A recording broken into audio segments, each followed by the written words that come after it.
জ্যোতিষ আচার্য চ্যানেলে আপনাদেরকে স্বাগত জানাই। আমাদের ভিডিও ভালো লাগলে অবশ্যই চ্যানেলটিকে সাবস্ক্রাইব করে রাখবেন এবং ভিডিওতে লাইক, শেয়ার এবং কমেন্ট করতে ভুলবেন না। ভালো থাকবেন। শুরু করছি আজকের রাশিফল। মুক্তি মেলে শনি, মঙ্গল, কেতুর দশা থেকে। বাড়ির বাইরে এক নিম গাছ বদলে দিতে পারে ভাগ্য। আয়ুর্বেদের মতো জ্যোতিষশাস্ত্রেও নিম গাছের বিশেষ মাহাত্ম্য উল্লেখ রয়েছে। বাড়ির বাইরে একটি নিম গাছ থাকলে তা আপনার জীবনের অনেক সমস্যা দূর করে দিতে পারে। জেনে নিন বাড়ির কোন দিকে নিম গাছ লাগাবেন। নিম একটি অত্যন্ত উপকারী গাছ। আয়ুর্বেদে যেমন নিমের অনেক উপকারী গুণের কথা বলা হয়েছে, তেমনি জ্যোতিষশাস্ত্র অনুসারেও নিমের প্রচুর লাভজনক প্রভাব রয়েছে। মানুষের জীবনের উপর নিম গাছ নানাভাবে গভীর প্রভাব বিস্তার করতে পারে। হিন্দু ধর্মে নানান গাছের পুজো করা হয়, তার মধ্যে নিম গাছ অন্যতম। নিমের প্রভাবে অশুভ শক্তি দূর হতে পারে। কিন্তু জানেন কি, বাড়ির সঠিক দিকে নিম গাছ পুঁতলে শনির দশা থেকেও মুক্তি পাওয়া যায়।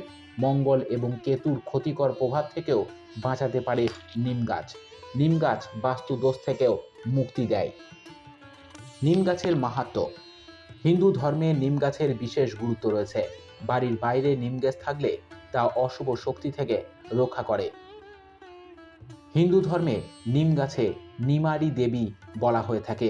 নিম গাছই এই দেবীর অবস্থান। নিম গাছের কাঠ দিয়ে যজ্ঞ করলে সমস্ত বাস্তু দোষ কেটে যায় বলে মনে করা হয়। নিম গাছের কাঠ দিয়ে যজ্ঞ করলে প্রয়াত পিতৃপুরুষেরা খুশি হন। এর ফলে পিতৃদোষ কেটে গিয়ে সেই সংসারে সুখ, শান্তি এবং সমৃদ্ধি ফেরে। এছাড়াও নিম কাঠের ধোঁয়া অশুভ শক্তি দূর করতে পারে।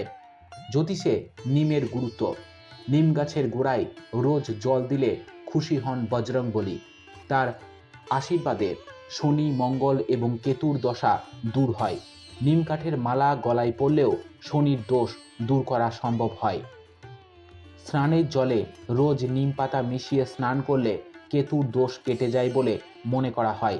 বাড়ির বাইরে নিম গাছ বসালে কোনো কোনো রাশির জাতকদের বিশেষভাবে উপকৃত হন। জ্যোতিষ অনুসারে এই দুই রাশির গ্রহ অধিপতি হলো শনি।